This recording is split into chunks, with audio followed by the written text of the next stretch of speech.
Good morning. Thank you all for joining us. We're here to give comment about a very troubling potential rule that the Federal Drug Administration is proposing relative to the oyster industry in the Gulf Coast. And let me just say that any disease or illness caused by food contamination is troubling. But what we seek here is reasonableness. And what we seek here is an understanding of the power and significance of this industry. 3,500 people directly employed, hundreds if not thousands of restaurants, small business suppliers, operators engaged in this industry. And a rule like this, if it would go into effect as suggested or proposed, could have a devastating effect. We stand united to oppose it, but to work for some kind of solution. Let me call on Senator Vitter now because he's under time constraints, and then I will get Congressman Melancon to say a word, and then we have for you representatives of the industry, some of whom have been in this industry for decades, have years and years of experience to explain why this would be so devastating. Senator Vitter. Thanks very much, Mary. We just had a very direct and strong meeting with members of the FDA, specifically two high-ranking officials at the current FDA. And the three of us were there, along with Senator Sessions of Alabama and the staffs of all of the Gulf Coast Senate delegations. We made it extremely clear that we thought this announced proposed rule was completely unjustified and really out of left field and a radical departure from what the FDA has been doing over several years, working with the industry, working with the Interstate Compact on these health issues. So I just said very bluntly that I thought this proposed rule was an absolute radical departure from previous FDAs, from the reasonable path that we were on, and that it was not justified by any of the science or any of the statistics. We also made it very, very clear the devastating impact it would have on a very important industry in Louisiana. Now, quite frankly, the FDA in that meeting certainly didn't immediately change their position. We're going to follow up with continuing discussions. Also, I made it clear that we'd also be following up with action in Congress, both on this specific rule and on FDA funding issues in general. And there are at least two bills now in the Senate, one of which is mine, co-sponsored by numerous other senators, including Senator Landrieu, and another bill by Senator Nelson and Senator Landrieu, which I'm a co-sponsor of, which we're going to aggressively pursue. So we're going to strongly pursue legislative action, if that's required, to stop this unreasonable rule going into effect, as well as continuing discussions with the FDA.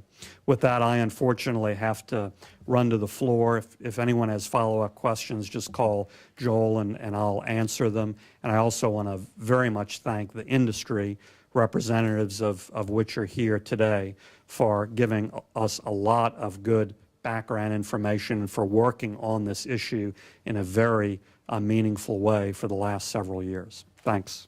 Congressman.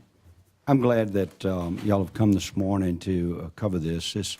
As we look at an economy that is struggling to recover, with job losses continuing to increase, we have a federal agency that in fact is talking about a rule that will increase not only job losses, but will hinder or completely annihilate a potential industry.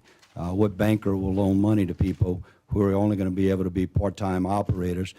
They won't be able to invest in the boats, the processing facilities, the docks, or anything else that's involved out there.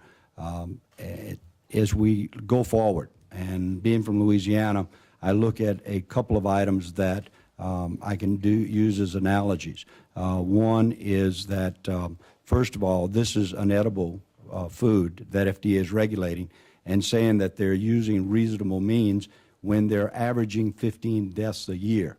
That kind of sounds ironic to me when FDA, over 25 years ago, the turtle farmers in the United States had a death of a child who put a turtle in their mouth.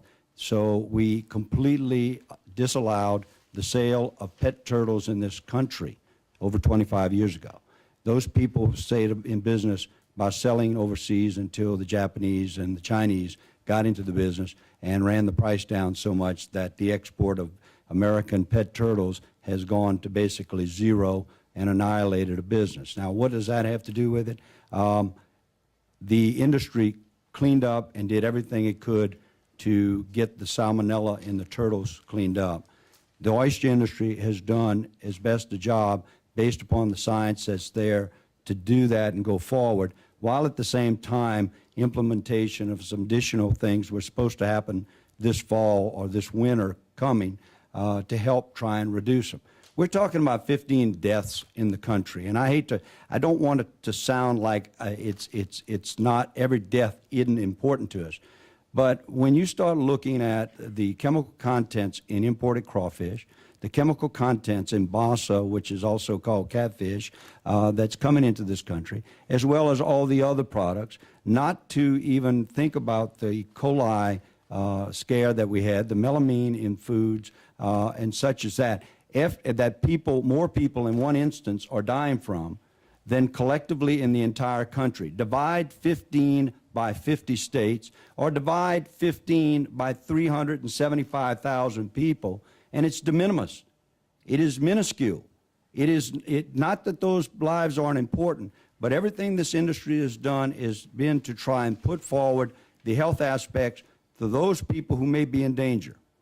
And if you take that risk, you put yourself in harm's way, not because this industry has done anything to not try and make sure that there's safety when you're eating the shellfish. Now, going forward, I will also say that whatever we need to do, either administratively or with the administration, to stop this silly rule, or legislatively, what we may have to do. I don't think we cut off an agency or department's funding, but I think we start looking at what the agency is not doing and maybe redirect their funding to go concentrate on, particularly for me, having come from an ag background, those imports that are coming into this country that are unchecked, that are causing deaths every day, that FDA is not concerned themselves with, and those numbers are far greater, by and large, than anything that could ever happen from eating a shellfish in this country.